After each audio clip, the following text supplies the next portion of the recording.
Hello fellow YouTubers, this is Sean with Fairly Local Plumbing, and today I'm going to be showing you guys how to install a faucet. So some tools you're going to need today, we have either a Sawzall or a hacksaw. A hacksaw blade will work, a hacksaw. That's to cut the pipe, we've already done that. Depending on what you have, you can either have ABS or PVC coming out of there, and this is an 1.5-inch pipe, usually. Sometimes it's 1.25 inches, sometimes it's cast iron, but today we have ABS. So with ABS, we're going to need some ABS glue. We're going to need Teflon paste, or what we call pipe dope. We're going to need some pliers, some channel locks. We have a small pair right here, and also we have a large pair, more of a medium-sized pair right here for the drain. Today we already put the angle stops on. These actually happen to be PEX, aqua PEX coming out of the wall. So these are actually just kind of like a shark bite push on, and they already come with a supply line. Other kinds can be copper that come out of the wall, or galvanized if it's old. They have angle stops that have compressions, different kinds of angle stops. I can show that in a different video. We have our faucet today. It's just a chrome Moen 4-inch spread. This is the lever here. This is part of the drain, the stopper. We also need plumber's putty.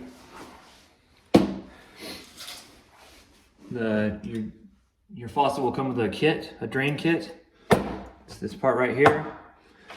These are the nuts that go underneath to actually hold the faucet together. This is part of the stopper assembly. This will be attached to the pull lever here, down below. This part comes out of the drain, actually moves the stopper up and down, the lever. And this is the clip for it. And I'll be showing you how to use all that here in a minute. So now we've got, the angle stops are on. Oops. Angle stops are on. We're getting ready to glue on the drain right now. So, take our ABS glue, paint on there. It's a nice little bit, you don't need to overdo it. Push it on, get a little excess off of there so that way it doesn't drip. I usually like to put a rag underneath, that way to keep anything from falling and ruining the cabinets. Same thing with the water. It's all nice and clean as you go.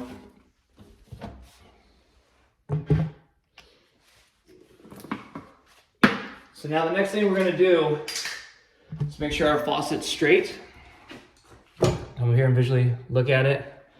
We'll grab our drain stopper here, and you take your putty, kind of roll it between your hands like this. Make it out to,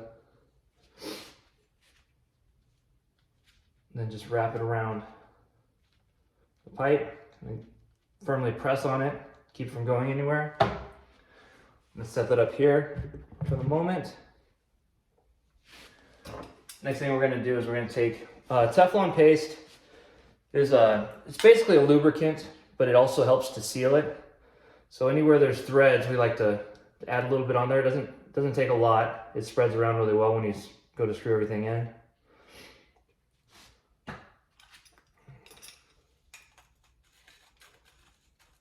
So the tailpiece extension here goes on the bottom. We're going to take this on the top. We're going to press it down into the hole. And then from underneath, we're going to take this and screw it in there. That's what I'm going to do right now.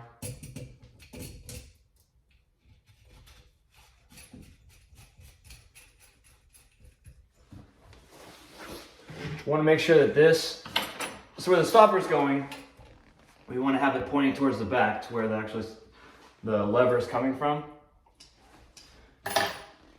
So there's a gasket right here. We need to press up and then tighten down this packing nut right here. And that will squish that putty above. It'll squish it down That way it gives it a nice seal, keeps it waterproof, keeps it water from leaking past. Let's take your medium channel locks, tighten this nut. You don't have to be a Superman, but you do want it to be nice and firm. Okay, so now I'm gonna figure out how to get a visual down here. Let's try this. See how that works. Okay, so next thing I'm gonna do is get underneath the cabinet here. And we're gonna well, actually first, I forgot. So you can see how it squished all that putty down. Just pull all that putty away. Take our stopper, and it's got, you see the edge there, or the end there? Faces one way or the other. We want this part right here to face back towards where the lever is. Okay, now let's see how this all fits here. Next thing we're gonna do is screw our nuts on to our faucet underneath there. So this is what it looks like underneath. So we're gonna screw those nuts onto those two brass pieces up there. And I will see if I can get this to adjust like that. So I'm using a special tool today. You can also use, you can get your channel locks into there. That works. I start by hand tightening it.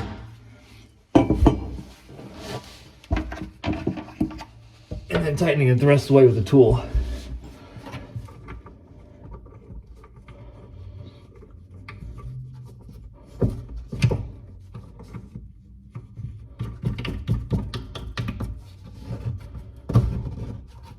Like I said, just get a hand tight.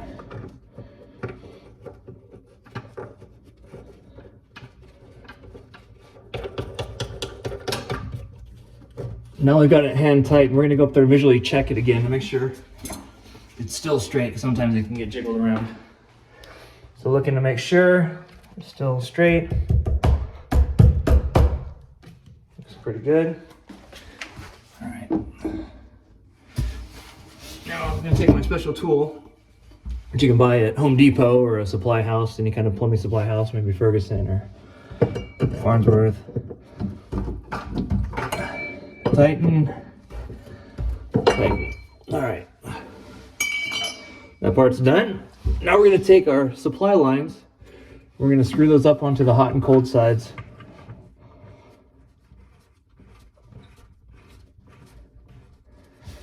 To connect the water to it.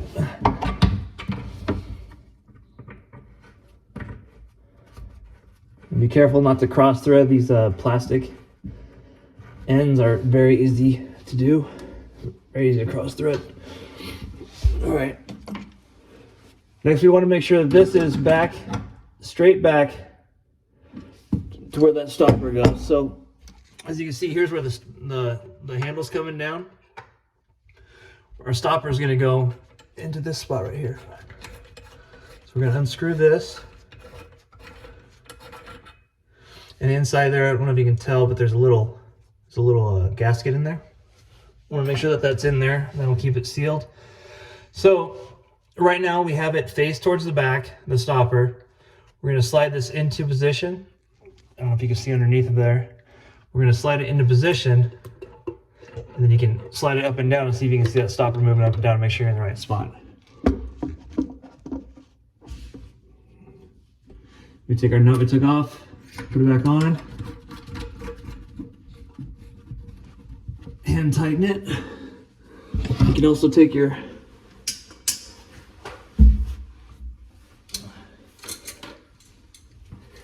mini channel locks now, or pliers, or whatever works best.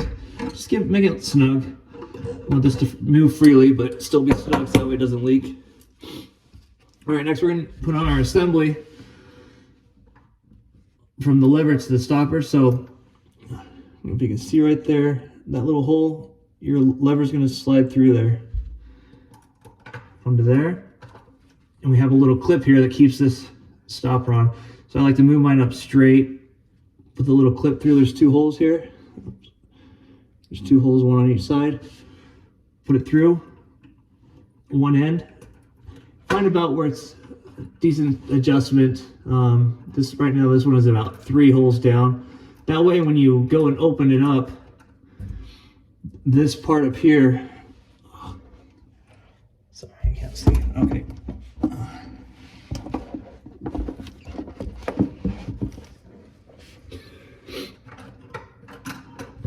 So when you put it on, you want to make sure that this whole lever can move freely with the stopper. If you put it up too high, this nut up here is going to hit the cabinet base or the countertop base. So kind of get it down as low as you can on that lever. Put your clip through, put it through one of the holes, and put your other side of the clip through there. Now it holds that and keeps that from moving around. Make sure you bring your stopper all the way back down. That way it's at the right position. And then you can tighten this nut up here to lock it into place.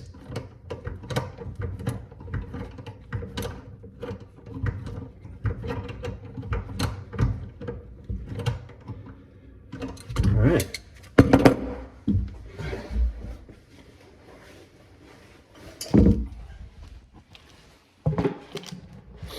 So now we're done with that part. Now we're ready for the drain.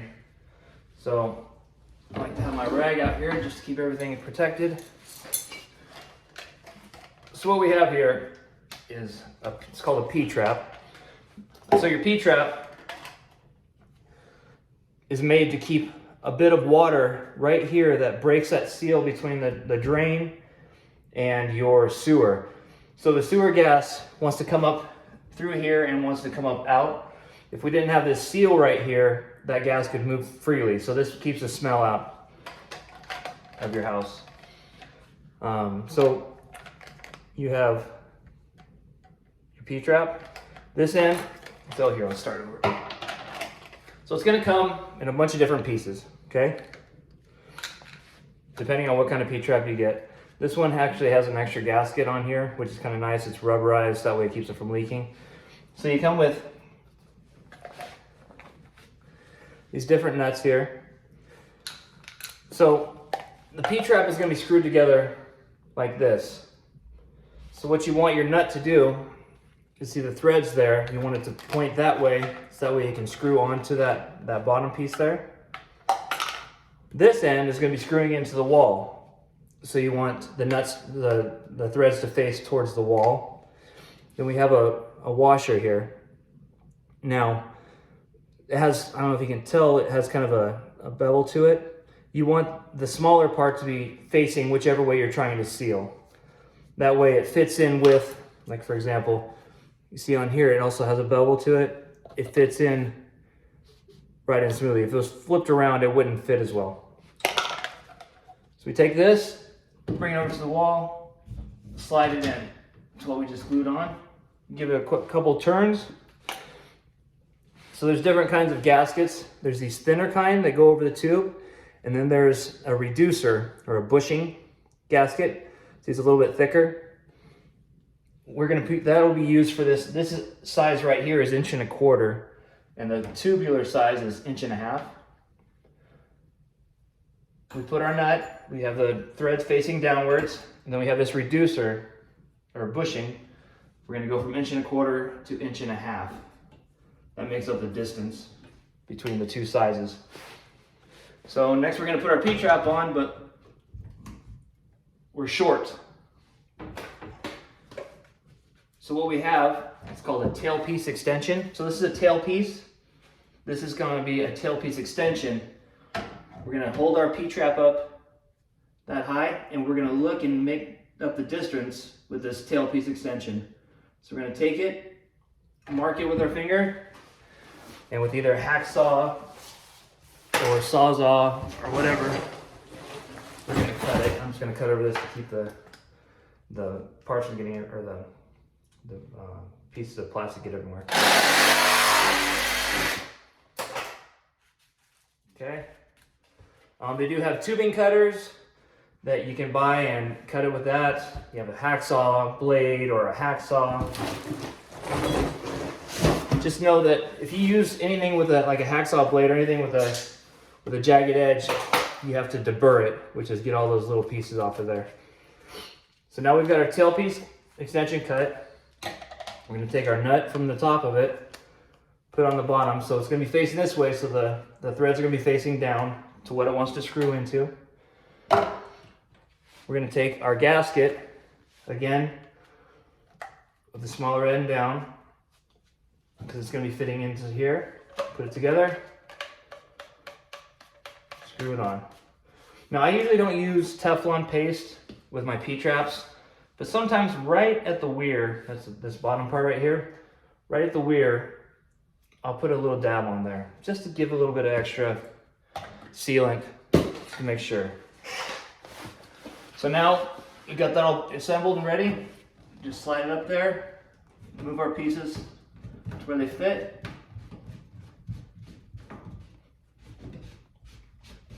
Tighten it on.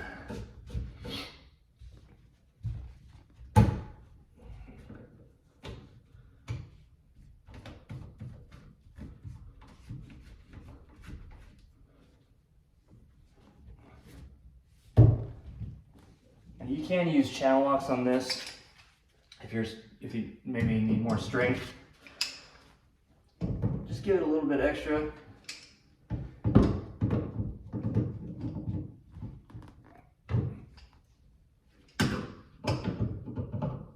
Not too tight.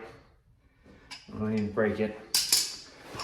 So check for quality, see how straight everything looks. Make sure you've got grade, so that way the water flows down. And just step back and take a look at everything. Make sure everything looks well, make sure everything works well. And check the stopper. That's in a good position. You want it to be nice and open. Easy to open and close. We don't want it to fall. We don't want it to be hard. Faucet's still straight. Everything looks pretty good. So now when we turn the water on back to the house, we can come back and test that. If you did just glue in your fitting here, you don't want to use any water on it for at least a half an hour, depending on PVC or glue restrictions. You just don't want it to leak if it gets water on it. The glue doesn't like water. So anyway, that is how to install a 4-inch Moen faucet, 4-inch spread Moen faucet. And I just want to thank you for watching my video, and like and subscribe, and leave a comment at the bottom.